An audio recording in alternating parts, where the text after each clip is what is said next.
Seja bem-vindo, seja bem-vinda a mais um Dialoga Brasil aqui do jornal DR1. E hoje o nosso convidado é deputado federal, está em seu primeiro mandato e a gente vai conversar sobre isso porque é muito interessante a forma que ele conquistou os seus 33.368 votos na última eleição. Ele é pai de 5 filhos, é policial militar há 25 anos e em seu primeiro mandato tem feito muito trabalho pelo Rio de Janeiro, principalmente no âmbito da segurança pública. Deputado Sargento Portugal é o nosso convidado de hoje. Obrigado, deputado, por aceitar o nosso convite e estar aqui conosco. Muito obrigado. Para mim é uma honra sempre estar podendo discutir e como a gente conversou aqui anteriormente, pode perguntar o que quiser, a gente está aberto aqui para dialogar, para discutir sobre o nosso estado, sobre o nosso país, sobre o que a gente pensa, do que a gente pode tentar ajudar a transformar a vida da população do bem, endurecer cada vez mais a população do mal. Deputado, a gente tem um foco muito grande do seu mandato na questão da segurança, Sim. Mas antes da gente entrar nesse tema, que talvez seja hoje um dos 3 pilares que mais afetam a vida da população, não só do Rio de Janeiro, mas também do Brasil, queria saber a trajetória. Como é que foi o ingresso na política? Como é que era a vida antes disso? Em que momento teve esse start para vou fazer algo a mais nesse âmbito político?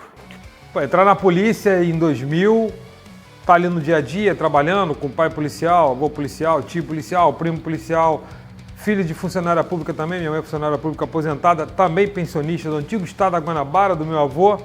Então o funcionalismo público na minha vida sempre esteve presente, sabendo a dificuldade que meus pais passavam, mas eu sempre avaliava pelo lado da estabilidade também. A gente nunca conviveu com desemprego dentro de casa, e sim com limitação salarial. Sim. E via que meu pai fazia por fora algumas coisas, minha mãe por fora outras coisas, para levar o melhor para a gente dentro de casa. E desde quando eu era dentro da polícia, eu sempre questionei algumas coisas sobre por que funcionava melhor por um lado, por que por outro lado não andava tão bem, porque queiram ou não, alguns podem discordar, direito de cada um, mas a polícia, ela é dividida entre oficiais e praças. Oficiais e praças mesmo. Não que distratem, não que todos são ruins, mas um lado funcionou muito melhor do que para o outro lado. E a gente usava de exemplo, em 2017 para 2018, nós criamos um grupo chamado CSI. Fizemos um nome até daquela série para discutir algumas coisas internamente que não funcionavam para o outro lado. A gente começou a apontar justamente isso. Um grupo de WhatsApp simples. E aí eu começava a falar muito, porque eu sempre gostei de falar muito, eu sempre falei muito. E já era síndico no meu condomínio desde 2008. Então, quer dizer, estava sempre convivendo, falando. Por onde eu andava, falava muito. E esse grupo depois mudou o nome para Nata das Praças. Para justamente o quê? Trazer os problemas que os praças tinham, que é o quê? O soldado, o cabo, o sargento, o subtenente. E a gente tinha uma visão que os oficiais eram um exemplo para a gente poder seguir. De estrutura, de cursos regulares, base salarial, com muito mais ética do que a gente tinha, entendeu? Naquele momento, deveria respeitar. Então criamos o grupo Nata das Praças, um movimento que começou com um grupo de WhatsApp. Em 4, 5 meses lotou o primeiro grupo, comportava 257 pessoas. Aí um colega falou assim, pô, tem que abrir outro. Eu falei, tá doido, rapaz, eu não tenho vida com um, como é que eu vou ter vida com outro? Enfim, a cada dia a gente ia lotando um grupo. E um dia meu áudio chegou no corpo de bombeiro. Eu já tinha colegas que tinham estudado comigo faculdade, vizinhos, bombeiros. E, caraca, isso aqui é teu áudio, cara. Se você está mostrando um contra-cheque de quanto ganha um coronel, de quanto ganha um subtenente, pô, que maneiro. Pô, o pessoal tá aqui. Eu falei, pô, maneiro. Aí procurei alguns bombeiros também. Falei, cara, eu crio Nata das Praças do bombeiro também, que até então a gente estava falando muito da Polícia Militar. E criamos do bombeiro, da Polícia Militar ia enchendo muito mais rápido, do bombeiro mais devagar, porque o efetivo é muito diferente um do outro. Resumo da ópera. Aí temos o grupo Nata das Praças da Polícia Militar, do Corpo de Bombeiro, da Polícia Civil, do DEGASE, da Polícia Penal, para pais de pessoas com necessidades especiais, responsáveis, para pessoas que estão lutando para voltar, que foram colocadas na rua justamente, para o reformado por cota, que foi prejudicado pela polícia. A gente foi criando vários segmentos, porque existe o assunto geral e o mais específico, para não deixar de atender ninguém. Nesse meio tempo a gente começou a andar e falar o seguinte, nossos problemas estão na LERJ.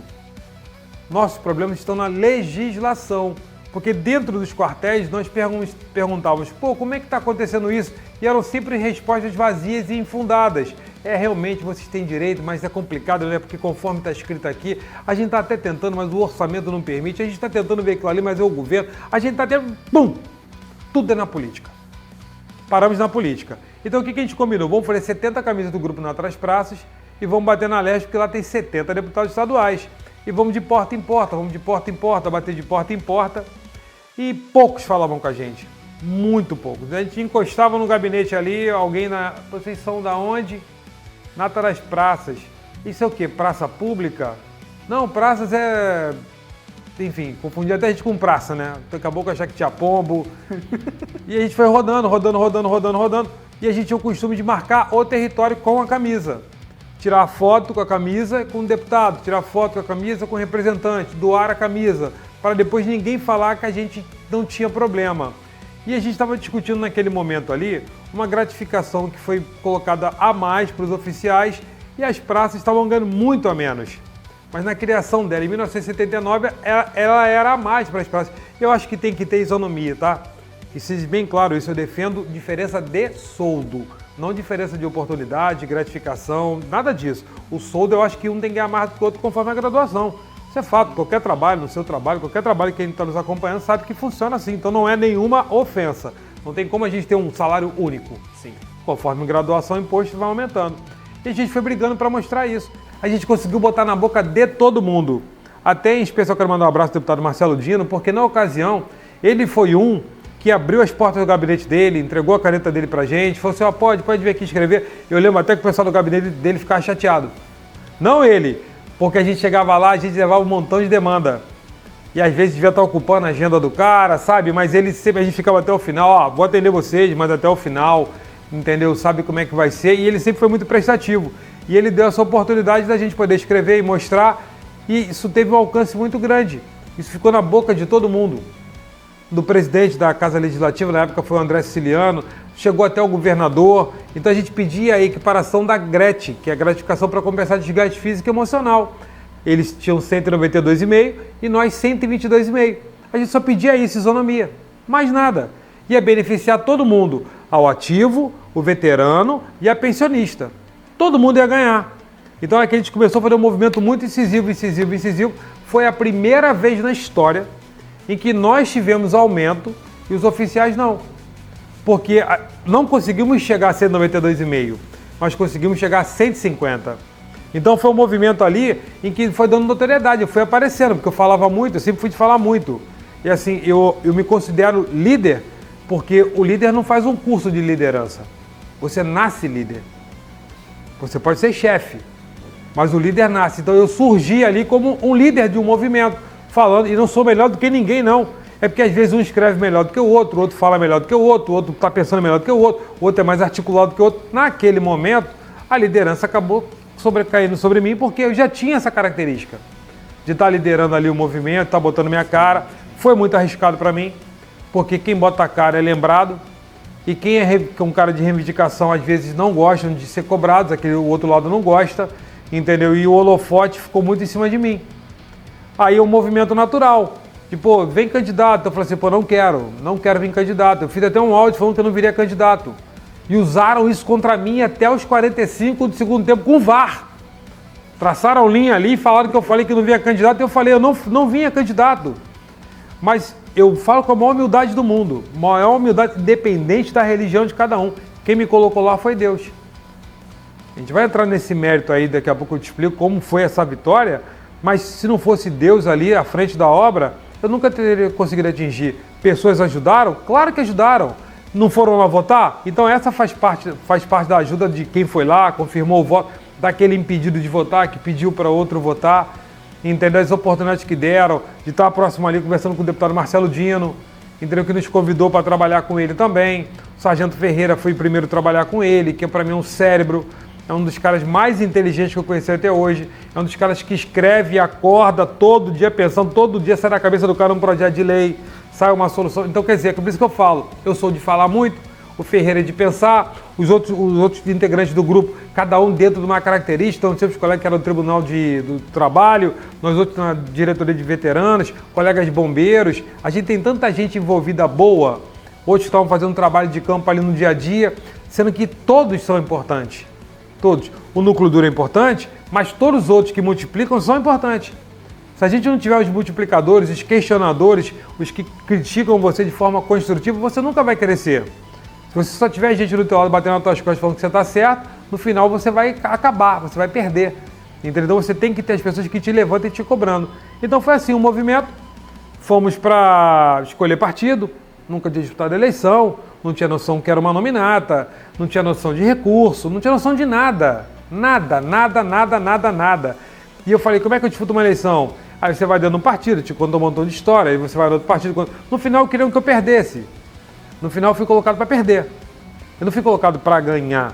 Eu fui colocado com um número de votos, que eles fazem isso, tá? Eles fazem isso com você.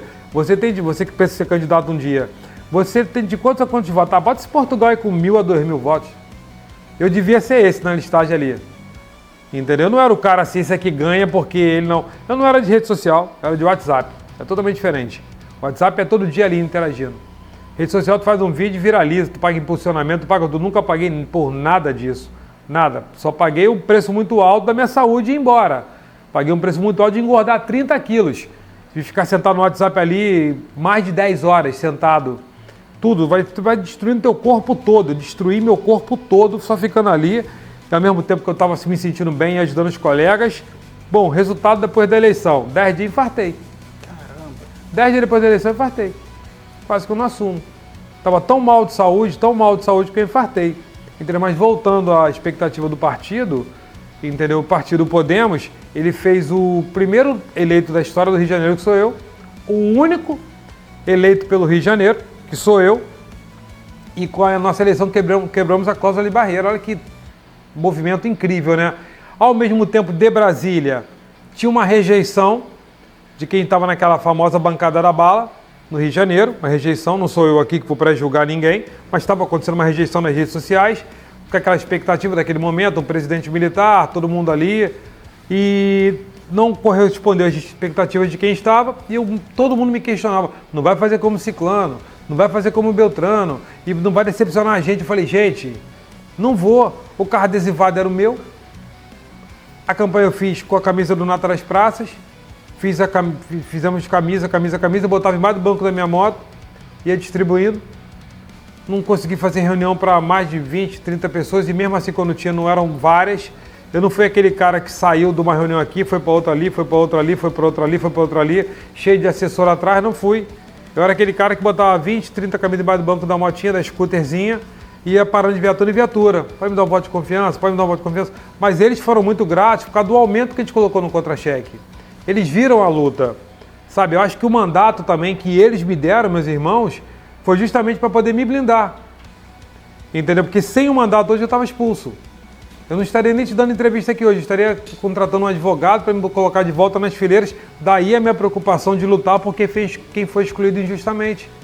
Que tem muito isso, entendeu? Então, foi um aprendizado para mim, está sendo um aprendizado para mim, ir direto para Brasília. Coisas que muitos fazem assim, vereador, deputado estadual, prefeito, vereador, prefeito, deputado estadual, deputado federal, senado, governador, prefeito. Não, Deus falou o seguinte, não, eu quero que você fique aqui. Ele me colocou, tanto que a 46ª cadeira é a que ele me colocou, para lembrar que é dele, não é minha. E foram 33.368 votos. Como é que foi, né? Tirando a parte ruim de 10 dias depois de ter sofrido o infarto, mas como é que foi quando viu o resultado?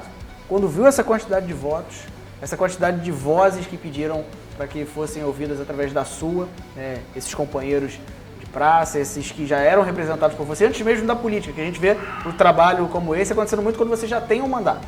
Sim. Você fez isso antes. Como é que foi quando você bateu o olho e viu cadeira 46, 33.368 votos a seu favor? Eu nunca tinha acompanhado uma eleição dentro de uma disputa. E é muito tenso, porque vão subindo os votos e atualização em porcentagem. E aí quando subia, eu falei assim, caramba, 1.000 pessoas votaram em mim. Caraca, que isso, não acredito, 1.000 pessoas acreditaram em mim. Aí eu falei assim, acho que vou ficar em quinto, sexto, sétimo, sei lá, né? Aí vai subindo, vai computado 50% das urnas. Eu falei, cara, estava em terceiro ou quarto. Eu falei, caramba, eu não falei que ia ficar em quinto ou sexto? Mas o que era o primeiro colocado, ele tinha uma bolha, que ele era de uma determinada região do Rio de Janeiro. E as pessoas, cara, vai mudar isso aqui. Eu falei, vai mudar nada, rapaz. Aí a diferença de 4.000 votos. Cada atualização daquela ia mudando. E eu ia crescendo e os outros ficaram ali, ó. Eu falei, não é possível. De repente, ficou um pouquinho voto, de um para o outro. E eu passei. Quando eu passei, eu continuei crescendo. Crescendo. A diferença foi de 2.000 e poucos votos. Aí quando deu lá aquela bolinha verde que eu tinha sido eleito, eu falei, caraca, eu não tô acreditando, aí pessoas telefonando. Assim, é algo assim muito emocionante, primeiro momento, porque é a sensação de você ter conseguido, mas não consegui sozinho. 33.000 pessoas acreditaram em mim, entendeu? Carrego comigo essa responsabilidade até hoje. Não parei um dia de trabalhar. Acho que foi até um erro meu, deveria ter parado uma semana para descansar, porque 10 dias depois eu infartei. Então, mesmo depois de infartar, fazer cateterismo, colocar stent, fazer tudo aquilo ali, eu continuei trabalhando sem parar. Eu continuei, fiz questão de ir para Brasília antes mesmo da posse, entendeu? Aí teve aquele processo de diplomação, aí depois tem posse, e eu falei, caramba, cara, será que eu vou conseguir chegar lá? E o partido aí sim me reconheceu. Quem foi que venceu? Quem é esse aí? Quem é esse cara? Aí começaram a me entender, me observar, me ver realmente como um cara que ganhou a eleição e tentar descobrir também quem eu sou. Eu confesso que no início eu tinha um discurso já pensado de muita raiva do partido. Eu falei, os caras não me apoiaram em nada, não sabem nem quem eu sou, então agora também. Mas depois tu vai vendo que pessoas não têm culpa do que outras pessoas deixaram de informar também. E assim é a política, né? Ali não é muito eu amo você, nós precisamos de você, entendeu? Então uma eleição de um deputado federal, o partido precisa, entendeu? Então não tinha muita escolha de me tratar bem ou não, é tratar o protocolo, é cumprir o protocolo. Então eu fiz questão de chegar lá antes do tempo, para poder conhecer Brasília, ver as coisas. O partido, nessa hora, ele começou a dar assistência. E eu comecei a ver. E mesmo assim cheguei em Brasília de uma forma, achando. Ao mesmo tempo, já depois do resultado da eleição, já comecei a botar mais a cara na rua, que eu falei, agora eu ganhei a eleição, então agora eu vou cobrar mais ainda. Mesmo sem diploma, mesmo sem nada, eu falei, eu vou. Potencializei a cobrança, o agradecimento a muitas pessoas, entendeu? Como eu falei, não sou nada nem ninguém sem todo mundo que votou em mim. Entendeu? Claro, Deus, a família que é a base, né? E as pessoas que acreditaram em você. Eu carrego essa responsabilidade até hoje. É assim, algo que eu não parei. Eu não consegui parar. Essa semana mesmo eu fiquei 42 horas sem dormir. E não foi porque eu quis, não. É porque uma coisa puxa a outra. Entendeu? Ontem eu estava no interior do Rio. Chegamos em casa mais ou menos 1h da manhã. Entendeu? Para hoje, isso aqui já é o meu segundo compromisso. Mas por que eu faço questão de vir nesse compromisso? É para poder ter a oportunidade de estar dando recado para aqueles que acreditaram em você. E cada programa que você participa, de forma que você coloca uma palavra, completa às vezes o que você deixou de falar no outro. E o principal é com transparência. Por isso que eu te falei, me pergunte o que você quiser, não te pedi nenhuma restrição e nem quero que faça. O que você quiser me perguntar, eu respondo. A importância dessa transparência, dessa prestação de conta aos 33.000 que acreditaram no trabalho. É isso aí. Ainda teve algo que eu nunca vi antes na eleição. Como eu sou policial há 25 anos, sempre o policial, o operador de segurança pública, as urnas são distribuídas antes. E um fica responsável por tomar conta da urna. A urna não fica num local trancado, sem ninguém tomando conta. Então há um processo em que um policial dorme com a urna, um operador, né, dorme com a urna, e 10 horas da manhã costuma vir um outro que já votou, render esse, para esse poder votar. Dessa vez não. Não queriam que eu ganhasse, essa é a realidade, já estava incomodando demais o sistema, e botaram uma escala única, de 5 horas da manhã às 5 horas da tarde, sem rendição para votar. Ferindo direito constitucional ao voto. Deveriam ter informado até agosto, aonde cada um ia trabalhar, para eu poder votar no local de trabalho. Não é assim, não tem como, beleza, não tem como render para votar, já era algo inédito. Agora, não permitir que votasse no local que estava trabalhando, sabe, isso está tramitando, entendeu? Porque eu quero buscar esse entendimento. Mas eu lembro que na oportunidade estava com o Marcelo Dino e saiu a escala de serviço numa quinta-feira, eleição domingo. E de repente saiu a escala lá, nesse formato, 5x5, aí o Marcelo fez um vídeo, eu telefonei, Marcelo, cara, vamos prejudicar as pessoas que praticamente é o nosso público. De votar, tem que fazer alguma coisa. O Marcelo fez um vídeo, batendo. Aí, na ocasião, telefonaram para ele, vou preservar o nome. Não, não precisa me atacar dessa forma não, a gente vai refazer isso aí. Isso quinta, de sexta saiu uma nova escala, de quinta para sexta uma nova escala, de 4h30 da manhã às 18h. Pioraram. Aí o telefone já não ninguém mais atendia. Que agora, tipo assim, eles vão perder. Eles vão perder. Entendeu? Se parar pra ver, eu e o Marcelo fizemos praticamente o mesmo número de votos. Entendeu? Ele acabou ficando na suplência e eu assumi porque dentro do meu partido a gente conseguiu atingir aquele número para fazer a cadeira.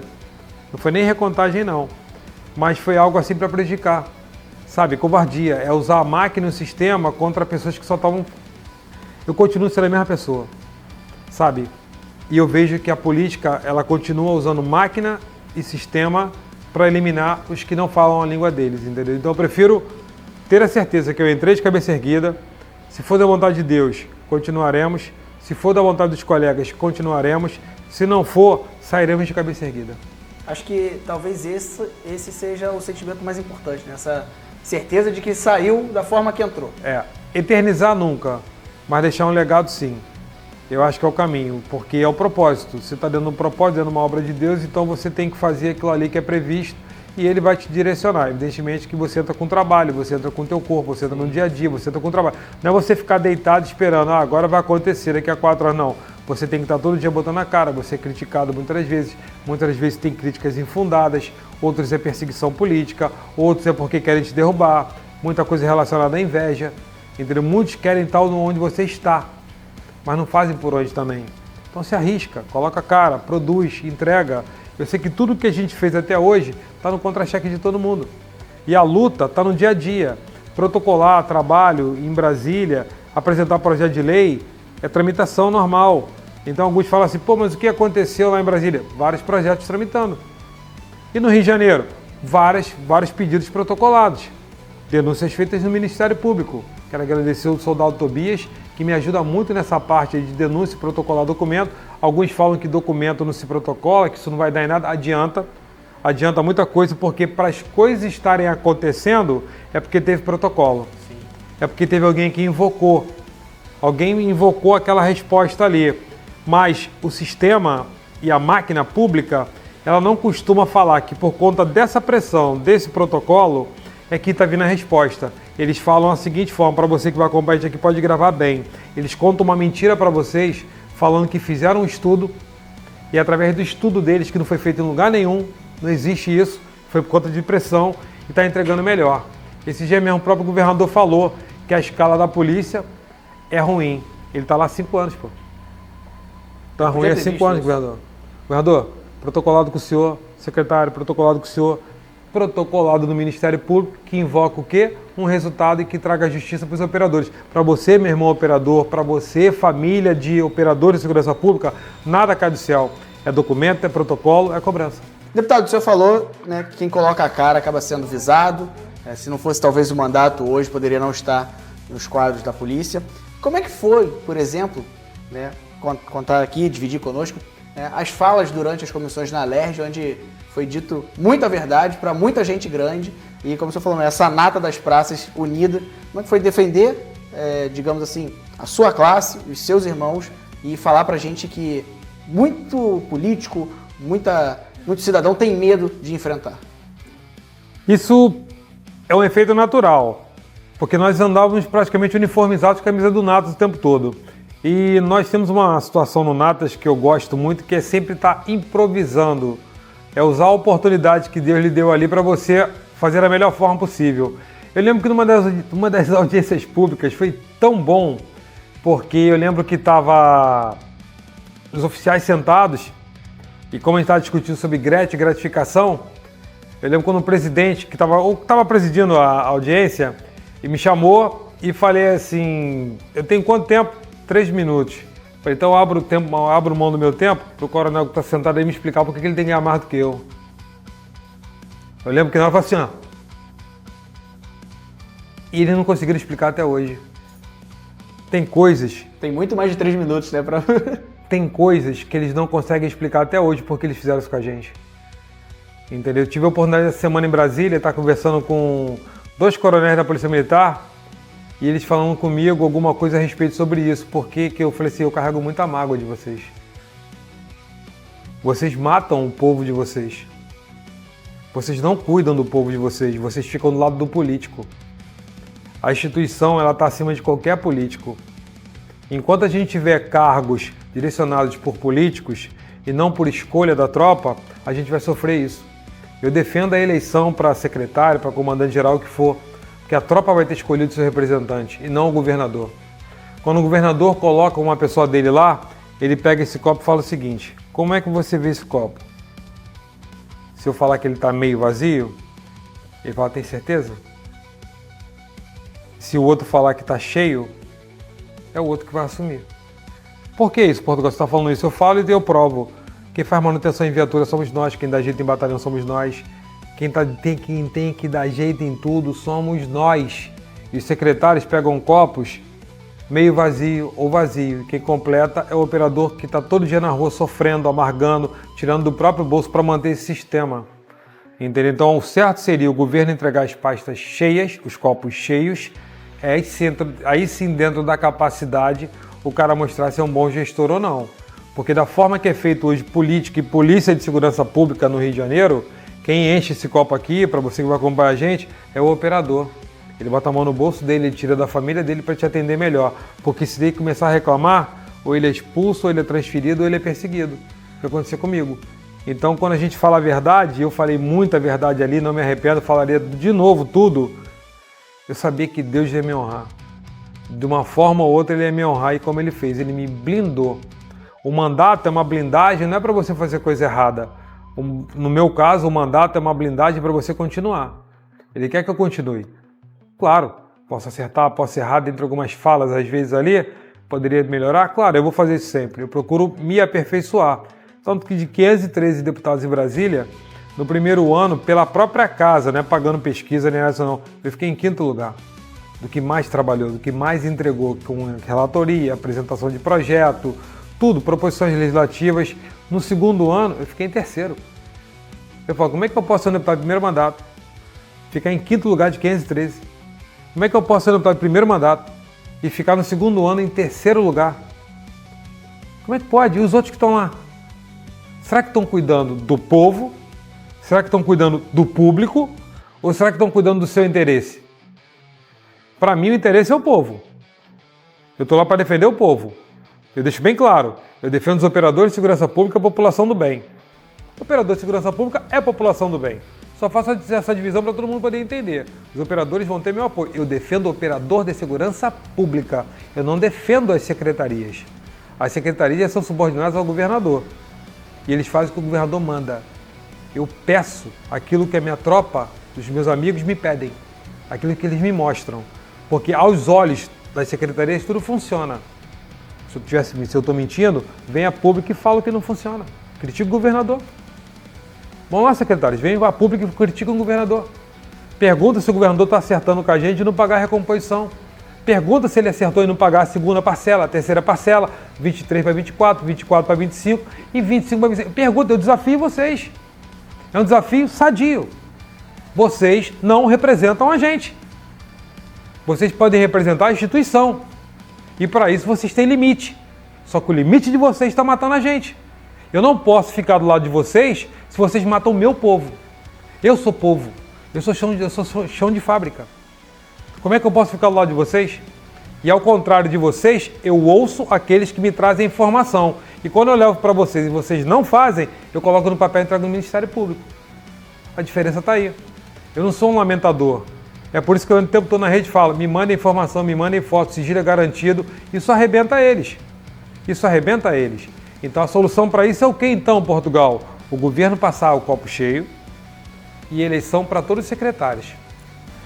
Da forma que ele entra, a gente tira. Buscar entender a realidade, que como o senhor falou, quem está ali, quem está no dia a dia, quem vivencia de fato é quem entende isso. E é muito interessante o senhor ter falado essa última explanação, porque nós também tivemos aqui o deputado Marcelo Dino, nosso primeiro convidado, e o pleito de vocês encaixa bastante nessa defesa do, como o senhor chama, operador de segurança pública, né? Principalmente no Rio de Janeiro. A gente tem aí o Rio de Janeiro, talvez um dos estados, não o primeiro, né? A gente sabe que estatisticamente não é o primeiro, mas um dos estados mais deflagrados com o crime organizado. E uma das pautas do senhor atualmente é a PL 3191, que fala das penas para as barricadas. Sim. Né? Hoje o Rio de Janeiro cheio delas. Né? Aí agora que o governo começou a se movimentar por uma operação para tentar reduzi-las. E além disso, isso aconteceu, essa semana também foi divulgado o novo mapa do crime organizado, o estudo da Universidade Federal Fluminense com o Instituto Fogo Cruzado, e mostra o crescimento do crime organizado vindo a reboque da DPF 635, que impedia o trabalho da Polícia Militar. Nesse apanhado todo, tá? Segurança pública no Rio de Janeiro ainda tem jeito? Como é que o senhor enxerga isso, tanto como policial, como parlamentar que defende esse interesse? Concordem ou discordem do que eu vou falar. Quem manda no Rio de Janeiro hoje é o crime organizado. Ponto. Se discordarem, vá lá, entra lá embaixo aqui e faça seu comentário explicando por que não é. Se você não tem mais direito de ir e vir, se você tem medo de sair de casa, se tudo ficou mais caro, sendo a cidade aqui é uma zona de zumbi, é uma zumbilândia. Quem investiu no Rio de Janeiro não quer investir mais. O Rio de Janeiro é um produto que ninguém quer comprar mais. Apesar de ser o mais bonito, ninguém quer. Então esse é um ponto. Barricada. Barricadas não foram colocadas 13 mil barricadas em 13 dias. Agora, próximo a uma eleição, tudo vai acontecer. E uma coisa desencadeou outra. Até porque eu falo sobre violência praticamente a minha vida toda.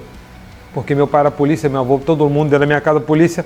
Então eu convivo com a violência há muito tempo. Eu vejo o trabalho que os operadores fazem há muito tempo na minha vida. E eu, desde quando cheguei dentro do mandato, eu falo de violência, guerra civil no Rio de Janeiro, operadores que precisam ser respeitados. Entra no ouvido, sai no outro. A pauta da última eleição municipal, eles deveriam estar falando de buraco, luz, poda, praça, tal. Entrou no assunto da violência. Não teve como fugir. Tanto que está tendo movimentos de município, de armar essa guarda. Eu sou autor e relator da PEC 57, que transforma a Guarda Municipal em Polícia Municipal. Estou encontrando resistência muito grande por parte do alto escalão da Polícia Militar. Um determinado deputado contando mentira, falando que quem votar a favor da Polícia Municipal é contra a Polícia Militar. O contrário, foram os que estavam lá, em que tiraram um montão de benefício da gente. Então, o projeto de lei de barricada, que é o 3191, criminalizando, tipificando como crime, barricada só estava previsto num Código de Trânsito brasileiro. E continua. Então, em diálogo com os parlamentares, por isso que nessa hora você tem que ter habilidade para dialogar, eu expliquei e me pediram, Portugal, mas a manifestação por conta de falta de luz e água pode continuar? Falei, pode, é legítimo, é o povo, é a população. O crime de barricada não é para atingir a população do bem, é para garantir o artigo 5º da Constituição, o direito de ir e vir. É para garantir que o recolhimento de lixo aconteça. É para garantir que a ambulância possa socorrer quem mora lá dentro. É para garantir que as operações policiais aconteçam, entendeu? Mas para garantir também que os serviços essenciais que o Estado não entra com ele, entrem. Porque na viatura o policial não leva esses serviços. O policial leva em área deflagrada tiro. E não é a população do bem que está lá dentro, é o crime organizado cuidando do território dele. O porquê dessa disputa tão intensa? Porque o território vale muito. Delimitar o território. Antigamente você tinha em comunidades, eu lembro até hoje, que eram quebra-molas um pouco mais altos, fora do normal. E eles foram aperfeiçoando, anos 80, anos 90, até chegar em 2025, eles foram aperfeiçoando até artefatos explosivos em anexo ali a trilho de trem, a um controle mesmo. Você vê que realmente é um controle de território. Cada vez mais aperfeiçoando. Então eles vão monitorando aquilo ali, vão cercando. Por quê? O território vale muito. Se a gente for abertamente aqui perguntar no nosso convívio, quem cheira cocaína, quem fuma maconha, quem usa qualquer tipo de droga ilícita que está ali sendo vendido, quem usa qualquer tipo de produto, é uma minoria. Agora, se você olhar para dentro da comunidade, em que você está explorando ela e pergunta quem usa água? Todo mundo. Quem usa luz? Todo mundo. Quem usa o gás? Não tem gás canalizado? Todo mundo. Quem usa a internet? Todo mundo. Então não é aquela de gatonete. Quem fala de gatonete esquece que isso é coisa do passado. A gente está falando de operadoras que exploram até 5 mil assinantes, que é um número menor. Então eles estão buscando o CNPJ legalizado, porque eles sabem que se você bota uma central clandestina de distribuição, você vai ser alvo de operação. Se você está explorando a água, que as próprias concessionárias não conseguem entrar ali para regularizar, se você está explorando a luz, que as concessionárias são colocadas para fora das comunidades e tem que aceitar o gato, a nossa conta de luz, se tu parar para ver, a gente paga, se não me engano, 2/3 dela é só de gato. A nossa conta de luz é cara por causa dos gatos. Então, se você pegar ali o gás, ele é tabelado dentro daquela região. Se fosse parar por aí, você fala assim, então são esses 4 serviços, Portugal? Não. Eles mapearam quantas pizzarias tem lá dentro, quantos salões de beleza tem, quantas padarias tem, esses mercadinhos da vida que tem muito dentro de comunidade. Então eles começaram o seguinte, leite, queijo, presunto, ovo, farinha, só pode comprar com a gente. Cada saco de carvão, grande, pequeno, R$1 para um, R$2 para o outro. R$2 para o outro. Você pegar ali o saco de gelo, a mesma coisa. R$1 para um, R$2 para o outro. Cigarro. Até o colega falou assim, mas cigarro desse falsificado. Não. Cigarro tradicional. Vai chegar o caminhão de entrega, eles tiram foto da nota, depois vão de estabelecimento cobrando 20 centavos, 25 centavos por maço. Saco de lixo, eles que fornecem. Sacola de mercado, eles que fornecem. Bomba de água, se você tem um prédio, uma construção, por bomba tu paga Y. Se você está fazendo uma obra numa comunidade, se você pensa em fazer um prédio, alguma coisa do tipo, tem que pagar pela laje da laje. Eu lhe pergunto, precisa vender droga? Droga é um bom negócio para eles? É só mais um. E, voltando à barricada, a tipificação para mim, o crime, a pena de 3 a 5 anos, eu acho até pouco. Para mim, penas tem que ser de 30, 20 anos. Homicídio perpétuo, entendeu? Homicídio, estupro, pena de morte. Eu sou favorável. Espero que um dia a gente possa discutir isso, dando direito à ampla defesa, ao contraditório, para depois não ter nenhuma vítima da sociedade ali morta. Mas eu sou favorável à pena de morte, claro. Para mim tem gente que não tem recuperação. Quem está armado, para mim, tem que ser abatido. Abatido mesmo, dentre preservar um narcotraficante, um vagabundo e uma pessoa do bem, eu não tenho que pensar 2 vezes. Tem que ter apoio total.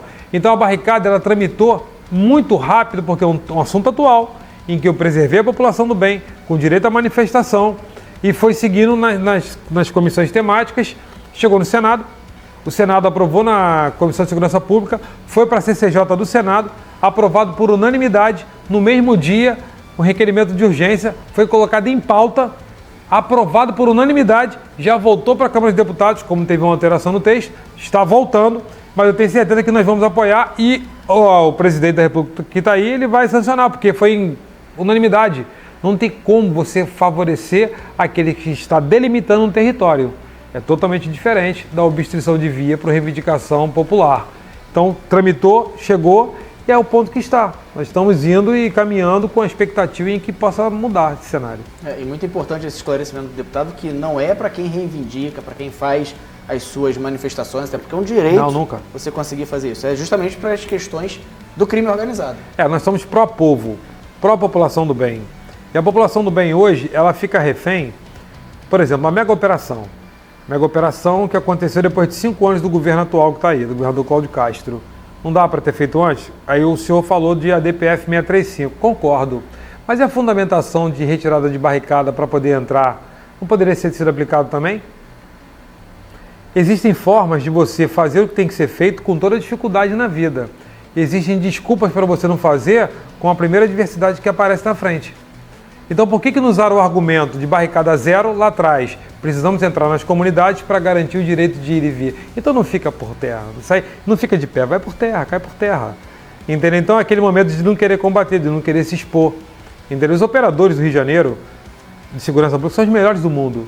São os melhores do mundo. Porque para trabalhar sem condição, sem um salário digno, desrespeitando carga horária, não sendo ouvido, sendo perseguido e entregar o que a gente entrega, uma mega operação dessa daí, que muitos estão surfando na onda agora, dando entrevista 24 horas por dia, transformaram no reality show, transformaram na oportunidade do ano. É você achar o bilhete premiado enquanto você estava sendo despejado. Foi isso. Você estava sendo despejado, você achou um bilhete premiado escrito mega operação.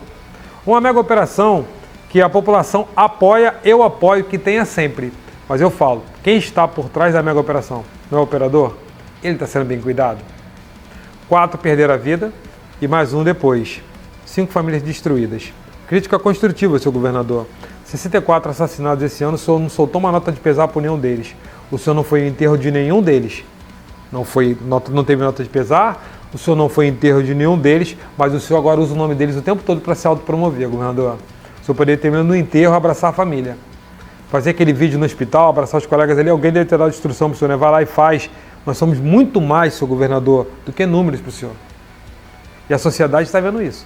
A sociedade abraça a operação. Só que toda vez que eu tiver a oportunidade de falar, eu vou falar que a operação tem um operador. E esse operador é muito maltratado pelo Estado. Não adianta falar que pegou o salário que era o pior e colocou o terceiro melhor. Não adianta falar que fez, porque isso é obrigação. Isso é obrigação. Então fala na campanha que fez isso, como o próprio vídeo do governador essa semana com o secretário, que ele assume que a escala é ruim. Há 5 anos, agora menos de um ano da eleição, ele fala que a escala é ruim, depois de nós termos protocolado o documento pedindo alteração, de nós termos protocolado o documento da Polícia Militar pedindo grupo de trabalho para participar, para estudar, mostrando tudo o que poderia ser feito. Nós temos escalas precárias, surreais, 24 por 48, 24 por 72, com o cara trabalhando na segunda folga, 12 por 24, 12 por 48. Nós temos 6 escalas na Polícia Militar que arrebentam. As outras secretarias têm 24 por 72. Bombeiro tem, Polícia Penal tem, Polícia Civil tem, Socioeducativo tem. A Polícia Militar é a única que não tem. Tem para quem é quartelado, BOP, choque e tal, mas de qualquer maneira estão botando os caras para trabalhar na primeira folga. Bota o cara no primeiro quarto de hora ali, por exemplo, o cara sai depois de 24 horas, tem que bancar as 12 primeiras. Ou então vai bancar as 12 segundas. Mas esse cara mora longe. Esse cara não vai para casa para depois voltar para bancar o segundo. Entendeu? Então ele vai ficar no quartel, mesmo tendo saído de serviço, para depois bancar a outra. Então você tem um cara trabalhando 48 horas. Aí depois ainda pegam ele, mega operação. Tudo que for em prol de políticos, em prol de grupos políticos, sugando a segurança pública. A segurança pública está acima de qualquer um de vocês. Vocês têm que nos respeitar. Eu estou como parlamentar, mas eu sou segurança pública. O aposentado, o veterano da Polícia Militar, do Corpo de Bombeiro, ele é segurança pública. De todos os outros, porque na tua rua, no teu bairro, você nunca vai pegar um aposentado, um reformado que vai virar um omisso. Acontecer, ele vai botar a casa. Isso acontece? Vivem matando veteranos, vivem matando aposentados, porque esse cara, ele se dedicou, ele fez um juramento com a própria vida. O juramento não termina quando ele vai para casa. Ele leva para sempre. Deveria ser a mesma coisa que os políticos, jurar fazer o melhor pelo povo e não o melhor para si. Então a gente vive também vários conflitos em que a população ela precisa entender. Apoiamos mega operação? Todo dia para mim tem que ter. Apoiamos retirada de barricada? Todo dia para mim tem que ter. Só que em área de milícia tem barricada? Não. Então a retirada das barricadas não significa a retomada de território. Você só está garantindo o mínimo, que é o que? Entrar na ambulância, recolhimento de lixo e direito de ir e vir. O Estado está fazendo um planejamento para entrar com algum serviço também? Não vi até agora.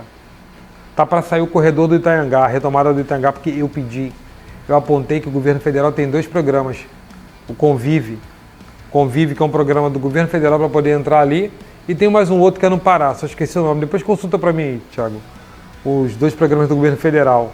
É o Convive e tem um outro, que pode ser feita essa parceria. Mas às vezes a política ela atrapalha, porque se um lado for ajudar o outro, tem que ser sempre não.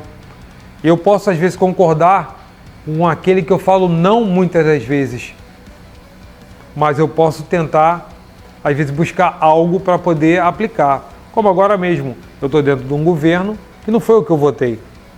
Não votei, sou eleitor do Bolsonaro. Bolsonaro não está vindo, se puder vir, voto nele, se não puder vir, voto no Ronaldo Caiado, é minha opção. Isso é minha opção, por identidade. Gosto da postura do governador de Goiás, gosto, mas não é por isso que eu não tenha que me relacionar ali com o secretário nacional de Segurança Pública, que fala para mim em que está ouvindo o nosso pleito para criar um piso nacional, para criar um sistema do habite seguro, para poder regulamentar a carga horária. Eu não posso aceitar agora? Eu tenho que aceitar agora, porque meus irmãos estão morrendo. Entendeu? O que deveria ter sido feito lá atrás não foi. Retirada de direitos. Eu posso relacionar aqui, eu sei de cabeça.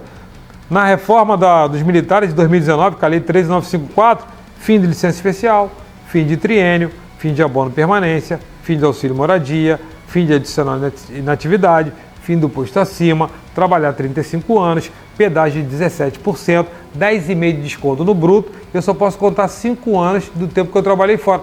Qual foi o governo que me tirou isso tudo? foi o anterior que eu votei. Eu não posso fazer uma crítica? Claro que eu tenho que fazer, mas para isso eu vou mudar?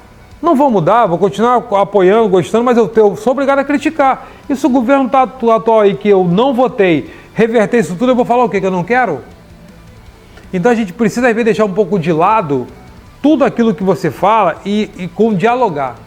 Barricada não foi assim? Não dialoguei? Então é o que eu falo. Dentro da tua pergunta foi, o problema do Rio de Janeiro não começou agora. E nem nesse governo que está aí.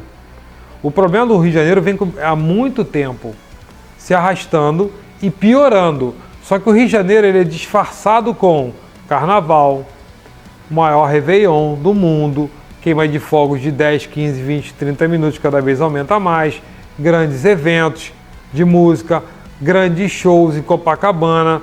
Só que se tu pegar isso tudo, G20, BRICS, se tu pega isso tudo e bola que tá aqui dentro, o carioca não usufrui disso. Isso é para turista. Então quando você tem algo dessa magnitude, com algo grandioso como isso tudo, se cria uma estrutura para atender quem vem de fora, mas quem paga a conta é o carioca. O Rio de Janeiro já não pertence ao carioca há muito tempo. Hoje nós somos reféns do Rio de Janeiro, de ficar dentro de casa.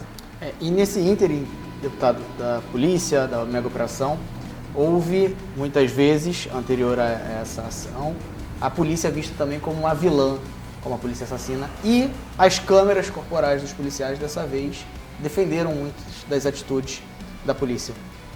E aí ela registra tanto para o bem quanto para o mal. Como é que o senhor enxerga a obrigatoriedade desse item, o uso desse item na preservação da polícia? Como é que a própria polícia também enxerga essa ação? As câmeras corporais, elas têm que servir para atender o operador. Se ele está se sentindo ameaçado, ele aciona. Eu tenho um projeto em Brasília, que está tramitando, sobre você decidir para acioná-las ou não. Até porque, dentro de uma mega operação, dentro de uma operação, o Rio de Janeiro é tão complexo, a gente não pode confundir a estrutura de uma polícia de outro país, de outro estado, com a do Rio de Janeiro. Você imagina, você está numa troca de tiro, que é o que acontece a todo momento no Rio de Janeiro, só um minuto que eu vou ter que ligar a câmera. E inúmeros policiais são punidos, foi matéria até de jornal, há pouco tempo, com milhares de DRDs, são participações que o policial tem que explicar por que não acionou, por que descarregou a bateria, o equipamento, não sei o quê. Você não tem tempo. Isso é desumano com o operador. É desumano, ele está preocupado se ele vai acionar a câmera ou não. Então, para mim, não deveria nem ter câmera. Tá? As corregedorias deveriam funcionar para apurar os desvios de conduta. A nossa segurança pública é extremamente honesta. Honesta. Nós fazemos um trabalho em que a população quer que seja feito e poucos vão sujar a mão como a gente suja. Quem está armado numa comunidade ali, quem está colocando em risco a vida da tua família, quem participou de um trauma, claro que quer que arrebente isso daí. Eu sou favorável. Aqueles 100 e poucos no chão ali, se não fosse pela mídia ali, a mídia verdadeira, e criando um contexto verdadeiro, você nunca ia entender porque aqueles caras estavam de cueca. Inúmeras vezes, agora se você for voltar lá atrás, caramba, eu já vi isso aqui em algum lugar, não sei se foi em guerra, não sei se foi num filme. Os caras agora você entendeu. Eles retiraram os uniformes táticos que eles estavam usando para tentarem colocar eles como alguma coisa ali, só que não conseguiram, por quê? Era tanto vagabundo de fora também, que o Rio de Janeiro é uma escola do crime. Ele é vou fazer uma faculdade, uma pós-graduação, um mestrado no crime. Não pode ser o estado mais violento da federação, mas eu falo uma coisa, ele é o estado hoje mais letal no ponto de a população, mais letal ao operador, mais letal, mais estruturado. Você não vê nenhuma matéria, pelo amor de Deus, vamos ser verdadeiro, helicópteros blindados sendo atacados, barricadas nas ruas delimitando território, caveirão sul-africano, brasileiro, pensando em comprar granada, fuzil, armas que você vê em filme, no Rio de Janeiro já tem. Parece até que o cara grava um filme inspirado em fatos reais no Rio de Janeiro. Drone jogando bombas? Drone. Temos projeto de drone tramitando em Brasília, para abater a aeronave, responsabilizar daquele que estiver usando a aeronave sem autorização, que até então o drone era um lazer. E hoje o drone é usado para monitorar. Acabei de ver uma reportagem vindo para cá de drone de uma facção cuidando, colhendo imagens de viaturas da Polícia Militar. Uma facção, depois pega aquelas imagens, vaza, e no contexto que eles passam, aquela imagem é vendida. O policial está condenado, não tem direito à defesa ou contraditório. Temos um outro projeto de drone também tramitando muito bem, que é o drone acoplado com arma, para poder justamente eliminar esses vagabundos, narcotraficantes que estiverem armados, colocando em risco os operadores. O próprio drone pode eliminar ele. Então a gente está trazendo para a realidade, antenado, desde coisas que são o básico de respeito, que é paridade e integralidade salarial para quem está trabalhando, para quem está em casa. O direito do colega ter uma regulamentação de carga horária respeitada. Sabe qual é o pedido? Regulamentar a carga horária e criar um banco de horas. E hoje, o serviço extra são remunerados, tanto o compulsório quanto o voluntário. Então, se esse policial trabalhou a mais o número de horas, paga ele por esse serviço que ele poderia fazer. Por exemplo, pode fazer 10 serviços de 12 horas. Se eu trabalhei 24 horas, eu já começo o mês recebendo 24 horas, 2 de 12, e só posso fazer mais 8. Então, além de eu pedir, eu apontei a solução. A solução está aí, vocês podem não querer fazer, governador, secretários. É o seguinte, trabalhou a mais, paga pelo RAIS. Porque não regulamentar a carga horária, podemos trabalhar de graça, né? Pagar aquilo que a gente excede, aí vocês não querem fazer? Sabe, então quer dizer, é tensionando muito mais para um lado. Então, eles podem tentar fazer várias coisas e a gente vem com contra-argumentos porque nós somos o povo. E um povo extremamente qualificado. Pessoas que são extraordinárias em soluções, possibilidades, está ali ajudando, colaborando, como eu falei. Eu sou um filtro, uma esponja que vou absorvendo muita informação e vou pedindo. Em Brasília, a gente vai legislando, sustentando. No Rio, a gente faz pedido. Não atendendo o pedido, nós transformamos em denúncia. E assim está sendo.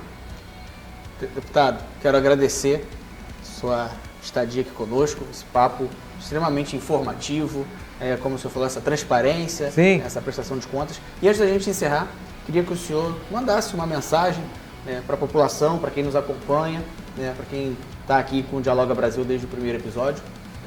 Uma mensagem de carinho, de esperança no futuro, de olhar para a segurança pública, de olhar para o operador da segurança pública, que o senhor tanto falou aqui conosco. Então, queria que o senhor pudesse, para finalizar, deixar essa mensagem para quem nos acompanha. Eu começo pelos políticos.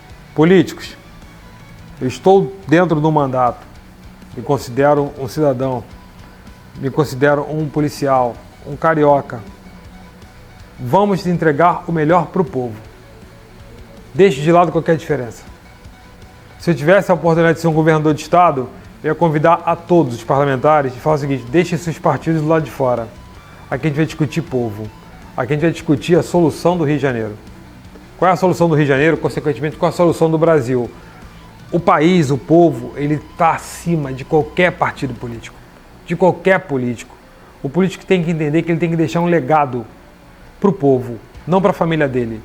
Não passar o bastão dele, se o nome, depois o filho, depois o neto. O povo precisa ser respeitado. O Brasil é um país muito rico. A distribuição de recursos é precária.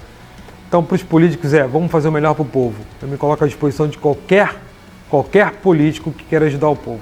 Não tenho vaidade nenhuma. Não vou mudar meus valores por conta disso e nem convicções que eu tenho. A população do Rio de Janeiro. Nós perdemos nosso estado, mas eu tenho certeza que temporariamente a gente vai retomar isso, mas com verdade. Se você quer uma recuperação de estado, não aceite festas, não aceite pão e água. Aceite que a gente vai passar por dias ruins até eles melhorarem. A gente tem que falar a verdade. As coisas não vão melhorar antes de piorar um pouco. E esse piorar é passar e enfrentar com operações, é enfrentar com remoções de barricada, é enfrentar com os serviços entrantes do Estado, é apoiar a população menos favorecida, porque a violência que você via na televisão, do bairro que você fez por onde morar, se você mora numa zona sul, você trabalhou para ter aquilo ali, chegou na tua porta. O assunto violência não é só quem mora em comunidade. O assunto violência saiu de dentro da comunidade, dominada pelo crime organizado, ganhou o asfalto e está chegando na tua porta. Por último, eu falo a todos os... Vou botar mais uma pauta para os políticos. Respeitem os operadores de segurança pública. O respeito é salarial, O respeito é de liberdade de expressão, o respeito é de uma regulamentação de carga horária, o respeito é de você dar condições mínimas de trabalho. Porque imagina você, se você entregar isso tudo, o que você não vai ter?